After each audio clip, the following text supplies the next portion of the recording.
La semana pasada estuvimos en Loreto, junto a los juzgados de paz de la zona de los Altos Esteros de Liberá, en el marco de una capacitación que se viene realizando por parte de los juzgados de paz sobre el tema de acceso a la justicia, digamos. Así que ahí estuvimos con el juzgado de paz de Itaibaté, de Verón de Astrada, de Loreto, de Caacatí, bueno, destinados justamente a docentes, a personal de la policía, a personal de la salud. Bueno, y estas jornadas se vienen realizando ya hace varios meses, que va a continuar además. Y bueno, y en esta instancia nos tocó a nosotros como INADI también poder abordar el tema de cuáles son las dificultades de acceso a la justicia por parte de la población en general. Y bueno, es importante poder, bueno, por un lado poner en claro para la población cuál es el rol de los juzgados de paz, ¿no es cierto? Esa herramienta que se tiene en la comunidad, sí, que es mucho más cercana de lo que a veces se cree, y digamos, el acceso a la información permite que las personas también puedan ir a recurrir a estos organismos a pedir ayuda, a pedir acompañamiento, asistencia, contención, ¿no? Y bueno, y el INADI como otro organismo también para el acceso a justicia, ¿no?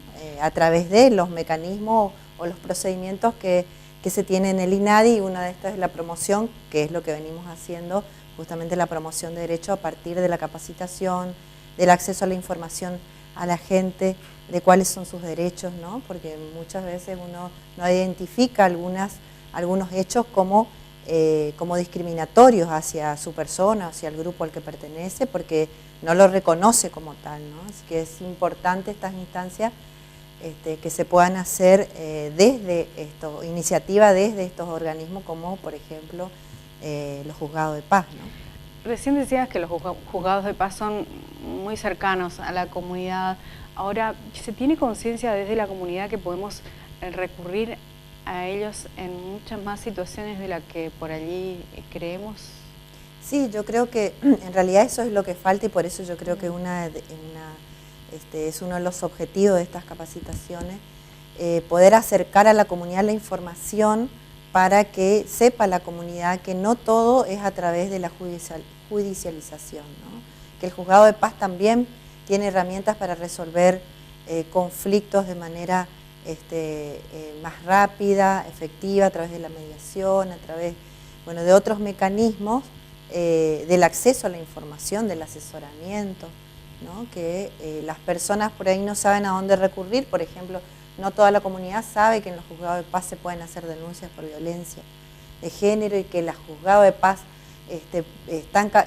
ya están habilitados para generar las medidas restrictivas, las medidas de protección de manera inmediata, que no hace falta que vaya a un juzgado de familia, ¿no? Sino que el propio juzgado de paz, una vez que toma la denuncia, ya puede generar las medidas de protección necesarias para las víctimas, por ejemplo, ¿no? Cosa que antes no hacía el juzgado de paz, pero ahora sí.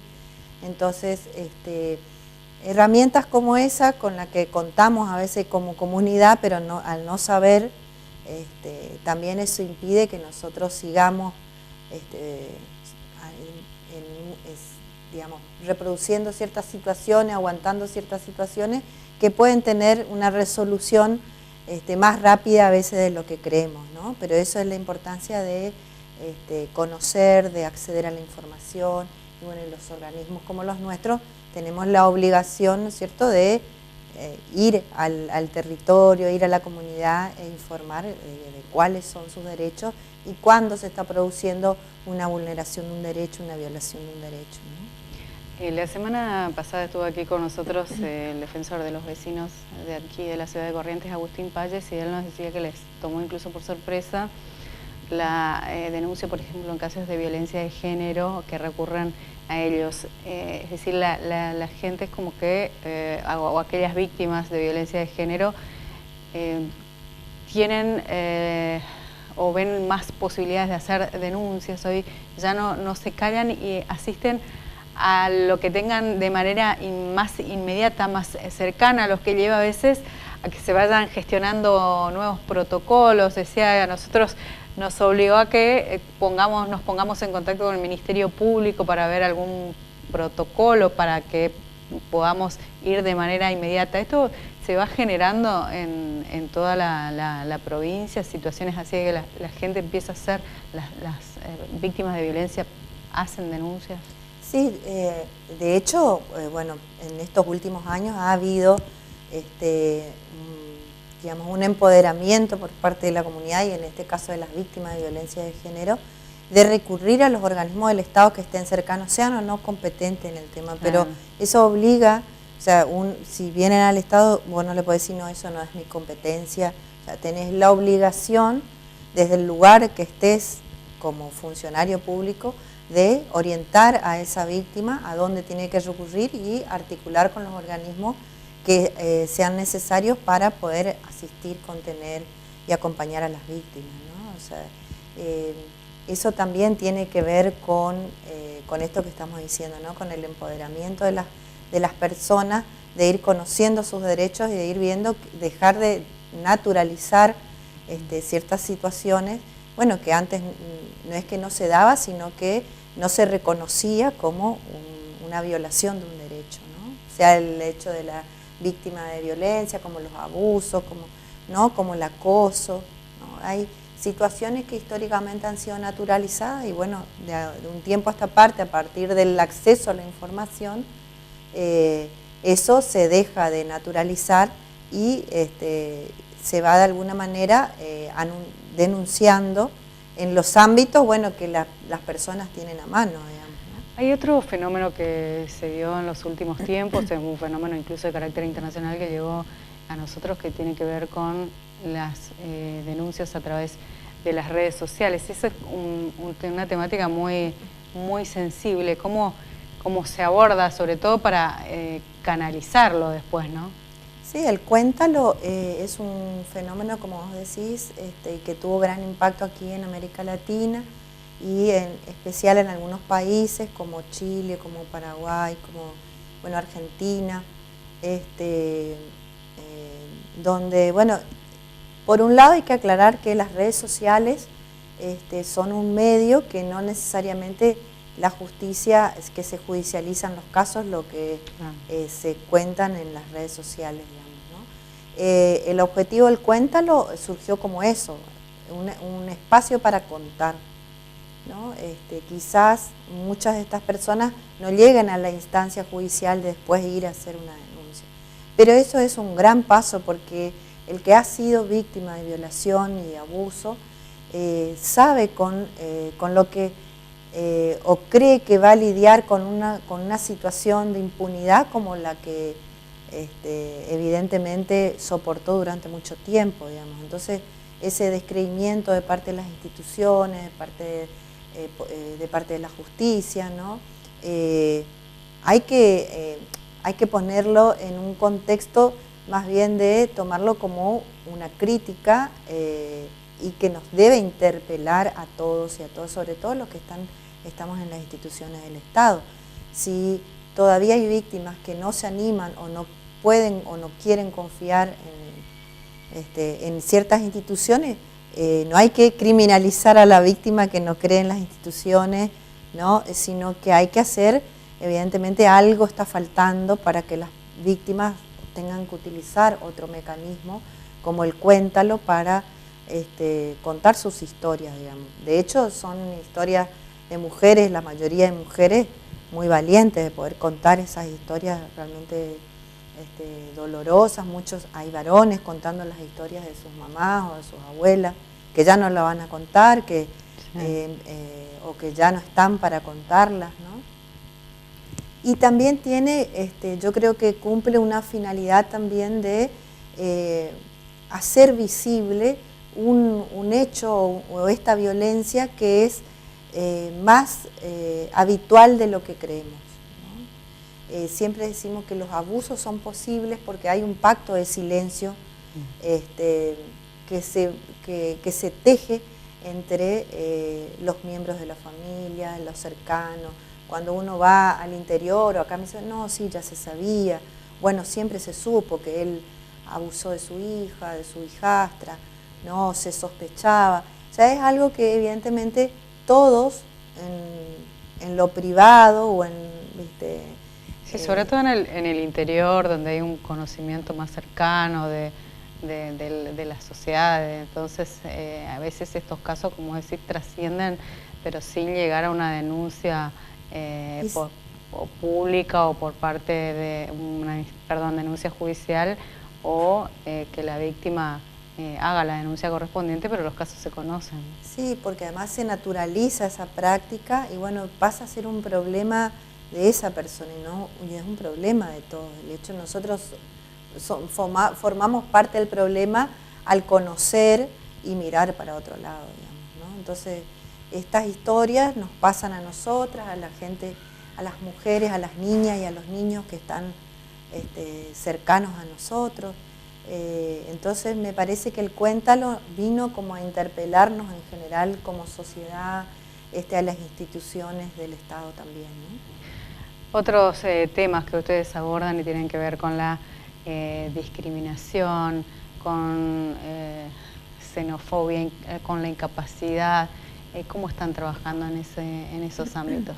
Bueno, nosotros el INADI a nivel nacional tiene un convenio firmado con el Ministerio de Trabajo de la Nación. A través de ese convenio nosotros hicimos posible poner en marcha el programa Promover dentro de la Delegación Corrientes. La Delegación Corrientes es la segunda delegación del país que pone en práctica. La primera fue Tucumán el año pasado y ahora este año nosotros.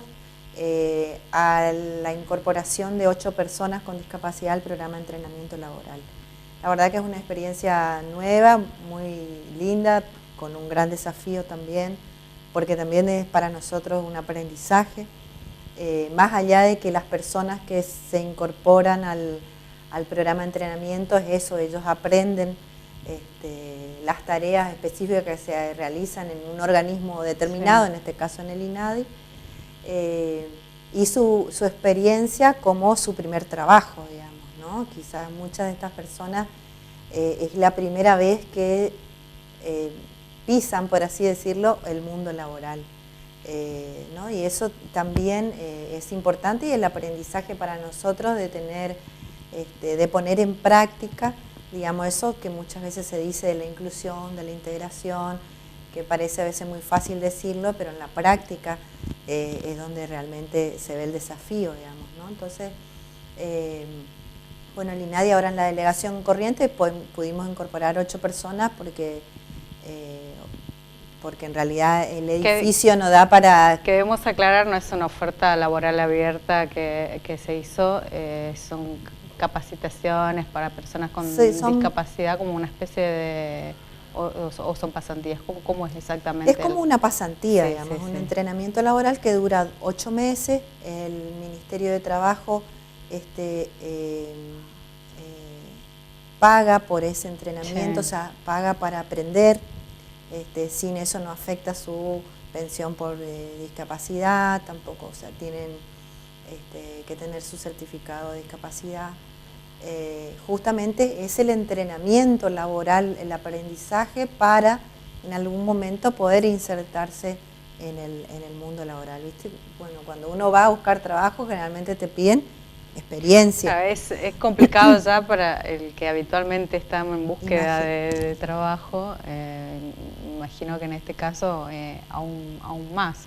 Claro, porque justamente nos encontramos con esas barreras invisibles muchas veces, que las personas con discapacidad se encuentran con los preconceptos, ¿no? Los prejuicios, del paternalismo también no va a poder, ¿no? Entonces, la sobreprotección a veces que también es contraproducente porque, digamos, vos estás quitando la posibilidad a esa persona bueno, de acceder a un derecho fundamental que es el trabajo, digamos. Leticia, con respecto a la discapacidad, recién leíamos en la portada de los diarios, por ejemplo, de aquí de Corrientes, jornadas que se hacen para abordar este tema. También me comentabas que recientemente estuvo un especialista extranjero que va a disertar en futuros congresos internacionales aquí. Se hace un abordaje, la UNE de hecho también trata de adaptar su casa de estudios para que puedan más personas con discapacidad acceder al estudio. Sí, se está trabajando, pero todavía falta. Sí, por supuesto, y es importante que, por ejemplo, haya el programa Una Inclusiva, que es uno de los que promueve todas estas instancias académicas para traer otras experiencias, como del profesional cubano que estuvo hace muy poco, que también organizado por la Facultad de Medicina. Es interesante que en todos estos ámbitos, en todos los ámbitos se vaya dando, se vaya conversando, hablando sobre esta temática, pero también poniéndola en agenda para las políticas educativas, para las políticas públicas en general, pensar en una sociedad inclusiva y que integre a las personas con discapacidad. Obviamente no se va a hacer de la noche a la mañana y son necesarias estas instancias, sobre todo visibilizar y que las personas con discapacidad puedan tener la posibilidad en todos los ámbitos donde quieran, donde todos desarrollamos nuestra vida cotidiana, sientan que también es una ciudad, una provincia para ellos y para ellas, ¿no? Entonces, yo decía, invitaba a otros organismos que puedan incorporar o que puedan de alguna manera sumarse a este programa, promover, porque es una oportunidad no solamente para el organismo, sino también para estas personas, digamos, ¿no? Y específicamente yo creo que somos nosotros los que vamos a aprender más que lo que seguramente ellos se puedan llevar en este sentido. Así que me parece que es importante utilizar estas herramientas que tenemos como Estado, y bueno, ya que tenemos la oportunidad también de decir que queremos ser más inclusivos, que integrar personas, bueno, hay una oportunidad a través de este programa que lo ofrece la Gerencia de Empleo, para que se puedan dar, de hecho algunos municipios como Bellavista, creo que Paso de los Libres y bueno, ya dentro de poco también la ciudad de Capital van a incorporar personas con discapacidad. ¿Esto es a través de un convenio? ¿Cómo es un convenio que tienen que firmar con el Ministerio de Trabajo y bueno, el programa tiene sus requisitos para la incorporación de las personas con discapacidad. Por último, Leticia, hoy actividad aquí en la ciudad y también tengo entendido van a ir a esta Casa de Gobierno, firmas de convenios, va a venir el doctor Claudio Pressman, que es el interventor a nivel nacional del INADI. Sí, bueno, está recorriendo algunas provincias y bueno, digamos con el objetivo de formalizar convenios de cooperación con distintas instituciones, en este caso, bueno, con el gobierno de la provincia el día de hoy, mañana con el municipio de Capital y con la Facultad de Derecho, digamos. Así que, bueno, de hecho son instituciones con las que venimos trabajando, con algunas áreas del gobierno, como por ejemplo la Subsecretaría de Derechos Humanos, pero en este caso formalizar estos convenios y también para planificar otras acciones que se vienen a futuro, digamos. Así que, bueno, por suerte hoy la primera vez que va a visitar la ciudad de Corrientes, así que bueno, hoy y mañana tenemos agenda intensa actividad. Intensa con estas firmas de convenio, bueno, que justamente con la Facultad de Derecho tiene la finalidad también de generar capacitaciones, jornadas de reflexión con las distintas temáticas que abordamos desde el INADI.